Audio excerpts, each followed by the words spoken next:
পরিস্থিতিগুলো একটা একটা করে স্বীকার করে আল্লাহরে বলেন, আল্লাহ আমি পাপী, আল্লাহ আমার চেয়ে বড় পাপী এই দুনিয়াতে কেউ নাই, আকাশের নিচে জমিনের উপরে আমার চেয়ে বড় পাপী কেউ নাই। একটা একটা করে আল্লাহ স্বীকার করি আমি পাপী, সব পাপের স্বীকৃতি দিলাম।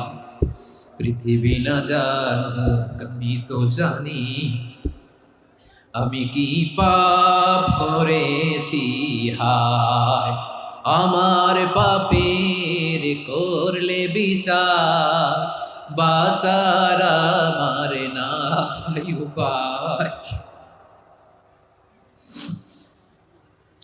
দয়াময় তুমি মাফ করো আমায়, মাফ করো আমায়। আল্লাহ তাআলা যদি দয়া করে আমাদেরকে মাফ না করে, আমাদের বাঁচার কোনো উপায় নাই। আপনি কি ভেবেছেন আপনার নামাজ দিয়ে আপনি জান্নাতে যাবেন?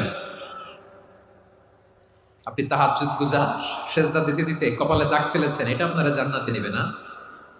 আপনি এলাকার সবচেয়ে বড় হাতেম তাই দানশীল, এই দানের ভরসায় বসে আছেন, কুশ্চিন কালো না।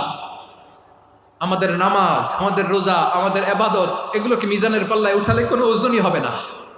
তবে আমাদের একটা কৌশল জানা আছে, আমরা আল্লাহর রহমতের ভিখারি। আমরা সেদিন আগেই গুনার স্বীকৃতি দিয়ে দেব। আমরা বলবো, আল্লাহ তুমি প্রশ্ন করার আগে তোমার একটা কথা বলি, আমারে কিছু জিজ্ঞেস করো না, আমি সব করেছি। এমন কোনো পাপ নাই যে পাপ আমারে দিয়ে হয় নাই। তোমার রহমত দিয়ে তুমি জান্নাতে পাঠাবা, তোমার দয়ায় জান্নাতে যেতে চাই, আমল দিয়ে না। পারবেন বলতে? কিয়ামতের দিন আমরা বলবো, আল্লাহ আমার আমল দিয়ে জান্নাত চাই না, আমি তোমার দয়া দিয়ে জান্নাত চাই।